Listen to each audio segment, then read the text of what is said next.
problem. It is the fact that we have allowed our government to be so big and out of control.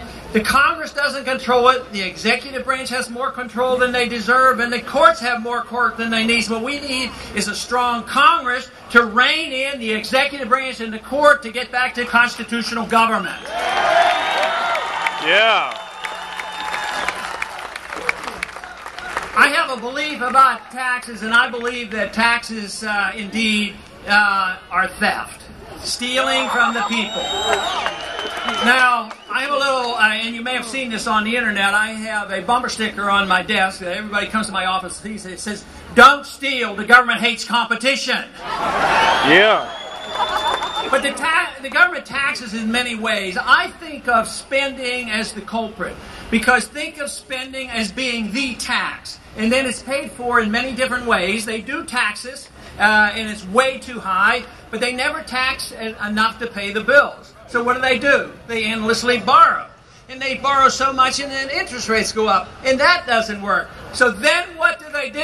They resort to the printing press. And the printing press, the Federal Reserve, is the culprit that finances big government. Boo! And that's exactly right. Eventually, if we're going to have a republic, we're going to have sound money. The Constitution is very clear. Only gold and silver can be legal tender, not paper money. Now, why is it that even the Federal Reserve is involved in taxation? Well, they print money, they devalue your currency. Anytime you complain about a high price, you're paying a tax. So it is a tax.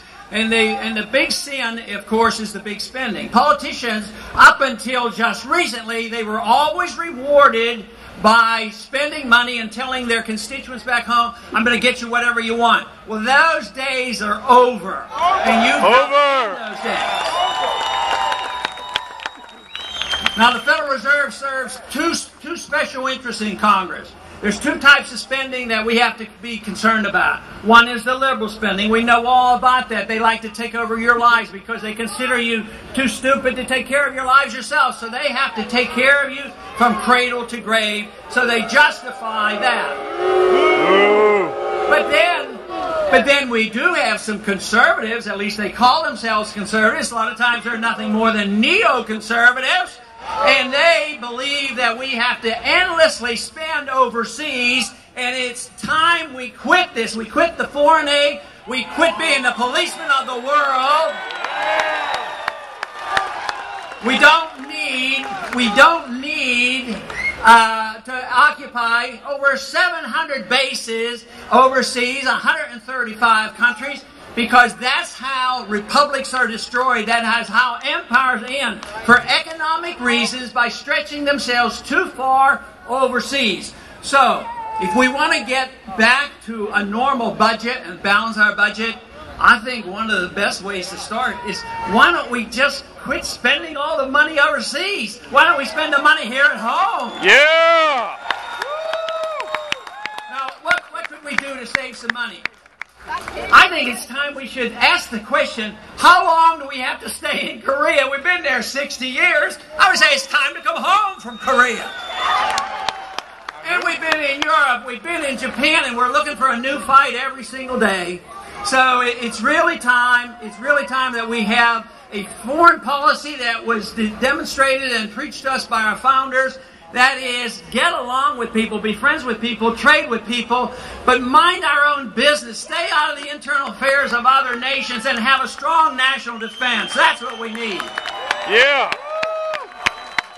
And we don't need to endorse this system where the president decides when to go to war. War under the Constitution should only be taken upon ourselves when the war is declared by the Congress, not the president. Gotcha.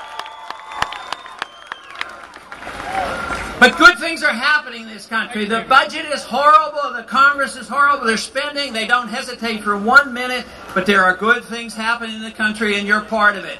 People have finally awakened. They have finally found out that if they speak out, maybe they will have some influence. Washington has not responded to the people because the people basically have been quiet. And the ones who made noise were the lobbyists. They came with their hands out. They wanted stuff.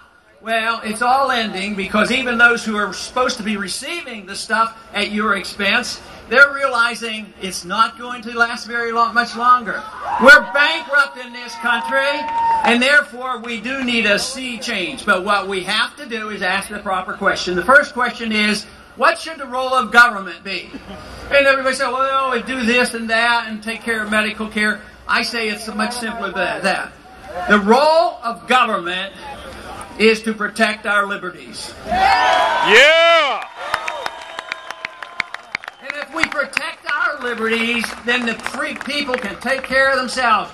Get rid of all these taxes and all these regulations and all these government controls and needless wars.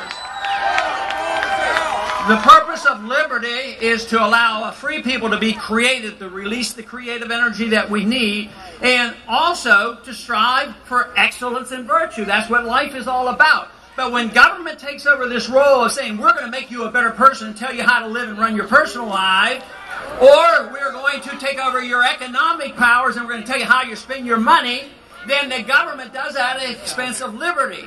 And, of course, what suffers is the prosperity of this country. And this country is indeed bankrupt. The standard of living for middle-class America has been going down for 10 years, and it's not going to go up soon until we realize that we have to get control of our budget, control of our government, and give us sound money.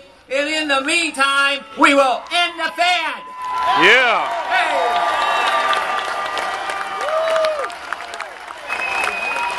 Ron Paul, everybody!